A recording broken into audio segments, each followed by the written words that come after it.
You're now listening to Voices of Lynn. My name is Justice, and I'll be your host for this episode of Table Talks. For this series, I'll be speaking with local residents, business owners, elected officials, students, as well as current and former employees of businesses here in Lynn to discuss how the COVID-19 pandemic has had an effect on them either personally or professionally, and what are some of the things that they're doing to get through it. I do want to make it clear that the opinions of our guests are theirs alone and do not reflect the opinions of our host or Voices of Lynn podcast. All right, I have Fior Espinal on the line. She's the owner of Wiggle Walks in Lynn, which is a dog walking and pet sitting service. So Fior, welcome, and thank you for taking the time to speak with me for the podcast. Thank you for having me. For sure. First, I want to ask, how are you doing with this quarantine? It really sucks because I went from seeing 7 to 10 dogs a day to seeing about 1 to 2 a day. Sometimes not even daily. I won't have any clientele because everybody's looking from home. So I was kind of wondering about that for some people that are in apartments that don't have yards. I figured, I was actually wondering, what are those people doing right now? Have you heard from anybody that's going through that doesn't have a yard? Or are they just taking their dogs out themselves, or? Yeah, a lot of people just taking their dogs out themselves since they're working from home. They'll have more time to take them out. Okay. I actually do have one client that truly loves me and knows how much I love his dog, and he's still helping me out. He's still sending me some money through my business cash app. So that's awesome. Yeah, but besides that, I haven't been doing too well during this whole ordeal. Well, I'm sorry to hear that. Is anybody in your circle of friends or family or associates, anybody that you know has been tested positive for COVID-19 or that's been treated already and has recovered? So, just yesterday on Facebook, and a friend of mine's mother has COVID-19. She put up a status yesterday about it, which is really sad because she's an older lady in her 60s. Damn. I know things don't look too well for elderly people that might get it. Right. Well, I'm sorry to hear that. As far as your dog walking service and pet sitting service, since it's had a tremendous effect on your business, have you been made aware of or found out otherwise of any financial resources to help small business owners like yourself during this time? I know I've heard of a loan program that's going on for small businesses. I also heard that not everybody qualifies. I'm still looking into it for myself. I'm definitely looking forward to the stimulus check, though, in May. Yeah, I think that at least will help people for a little bit. Yeah.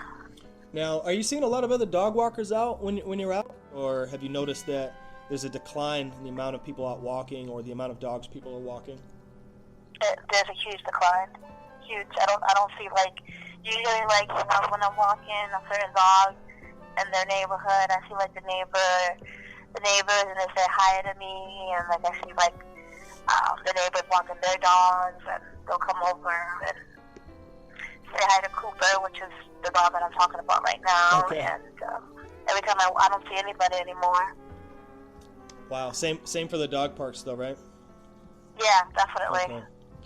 Okay. And what about your observations from your neighborhood itself, besides what we read on social media or from the news? Are you observing people in your neighborhood taking this serious, or people just going about their lives like nothing? Well, now that weed is legal, usually a lot of my neighbors will smoke on their porch. We always say hi to each other or whatever. On my way out for work, but I haven't seen anybody at all. Everybody's been in. Actually, my birthday was March 17th, and my neighbor, her birthday's on the same day, and we have this tradition that every year we just have a huge party. And so, unfortunately, this year we didn't have one because of the whole COVID-19 crisis. Well, happy belated birthday. Thank you, the big 3-0. One of the other questions I wanted to ask you, too, is what do you think is necessary to be able to make people take this serious? It seems like we're getting the news left and right telling us what to do, and I think a lot of people just unplug from the news for various reasons. What do you think else can be done besides the news constantly telling people and people on social media? Is there anything else that can make people take this serious so we can slow this spread and curb this thing? I think the governor needs to do a 14-day shutdown, because I believe if I'm not wrong, I'm not too sure, but I heard this morning that we have in the United States, we have the biggest cases of the coronavirus going on in the world. Yeah, I read, I think a day or two ago, we were number 3 or 4. I don't know where we're at today, but I wouldn't be surprised if we jumped up to 2 or 1. And I know Massachusetts is one of the states that's been hit the hardest. And you would think that he would want to have a lockdown and hurry up these stimulus checks so we can, at least be safe at home. But unfortunately, that's not happening. So, the only thing I would suggest if Governor Baker is listening to this podcast, which we hope, it's part of the reason why we're doing it.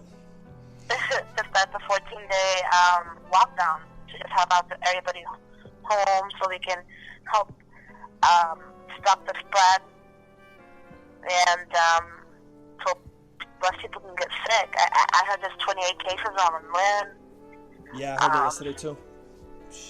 Somebody just passed away. There was a video going around of somebody taking a dead body out of a house. They came and they took the body out of the house. Yeah, I heard some people talking about that. I don't know if it was directly associated with COVID-19. Do you know that, or? I heard that it was, but then I also heard that it wasn't. Yeah. I heard that it was just protocol that they would wear. Yeah, that's PPE, I heard that as well. The protective gear, but I'm not sure. Either way, it's scary. Right, there's so many different things happening that people just don't know what's happening. And even once you know that there's this big thing to worry about or be concerned about, there's still all these other things happening that people don't know and might seem like they're connected. But that's why I asked you a moment ago for your observation for what you see in your neighborhood, because I think with so many news outlets reporting from, up to the hour, it's really... we're missing out on some of the news that people see right in front of their door, right from their back door, or from walking down the street. So I appreciate you sharing that. So at least we know that some parts of Lynn, people are taking it serious. I know others over in my ward, it's almost seems like business as usual for some. One of the other things I wanted to ask you, because I don't really want to share too much of my personal opinions. I want to make sure that everybody I'm speaking with in the city, whether it's a resident or a business owner or an elected official or even someone who worked in the city or went to school here that's not now because of the pandemic, I really wanted to use this platform to be able to give them a voice. So after I ask you a few questions, I want to give you an opportunity to share any other thoughts you have or ideas to be able to speak to the people.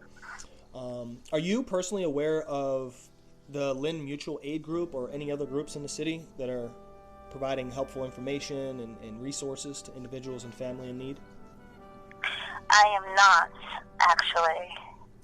Okay, I can definitely link you with them after the call, but for the sake of those listening, I would advise people to take a look at, plug in the search bar on Facebook, Lynn Mutual Aid Group. It's a very helpful group. I know Tia Cole and a bunch of others. I can't remember everybody's names here, but I've been seeing Tia Cole very active and really looks like she's spearheading this. I'm sure there's some others involved too. I know Fred Hogan's doing a diaper drive, I believe. But there's some great resources there where there's a spreadsheet that has people put their name in and how they can help with what they can help with and their availability. And I think there's even some contact information. So I'll link you with that after the call. But I think a lot of people aren't aware of those resources. That's why I wanted to ask you, being a business owner, there's resources for business, but then there's other resources as an individual if you're maybe not eligible to access them for the business. Well, one of my main concerns, and this doesn't apply to the entrepreneurs, is the kids. There's a lot of kids in Lynn that are low income, and they don't have laptops or computers at home. And all these kids are supposed to do their schoolwork from home, and a lot of them are asked out because they don't have a laptop, and the city of Boston was giving out. They weren't giving out the laptops. They were lending them to the kids until school was back in session, and Lynn's not doing that at all. And if you try to call one of the schools, nobody picks up. You call City Hall, nobody gets back to you, and it sucks because I have a little brother. My little brother's 8 years old. How old is he? He's 8. 8, okay. And he, unfortunately, we didn't have the means to get him a laptop, and and I was able to figure out how to get him one, but for a while he wasn't doing his schoolwork. So I'm glad you're able to get him one. That was a big concern to me. I appreciate you mentioning that, because I think this is really the only way for people to know what's going on is know what's missing, where the void is, and then share that information with people who may know where the pieces are to fit in to that void. So thank you for sharing that, because I wasn't even aware of that myself. One of the other questions I wanted to ask you too was, what would you like to see happen in Lynn after this pandemic? When this has gone away and people are treated and can get back to normal socializing, what are some things that you'd like to see happen in Lynn? More awareness, and I would say more kindness to people, to the nurses and doctors, and to the essential workers that are obligated to work right now. I would love for the city of Lynn to have a little bit more gratitude. I mean, not everybody in Lynn, but some people right on. Have a little bit more gratitude. Yeah, I think that's an important one. I appreciate you sharing that. I think we're all getting a reality check and recheck every day, to realize who's really saving us right now, these frontline workers. So it's very important. I've even suggested too that maybe there should be like a national holiday or even a local commemoration of some sort. That would be amazing. For the frontline workers. Even post-pandemic, if that could be something that's like a paid holiday or something, give them vacation time or some sort of bonus to really show them that they're also veterans of this virus war. One of the last things I wanted to ask, it's actually not even a question, it's just basically to ask if there's anything you wanted to share with the people or our elected officials. I know you mentioned a comment a moment ago too, that you'd hope that Governor Baker hears, and you'd also mentioned City Hall not getting back to you. Is there anything you'd like to say to our elected officials or to the people in general, whether Lynn residents or people around the world? Just honestly, I think I said everything I wanted to say. Just be safe, keep each other safe, and we'll get through this. Right on.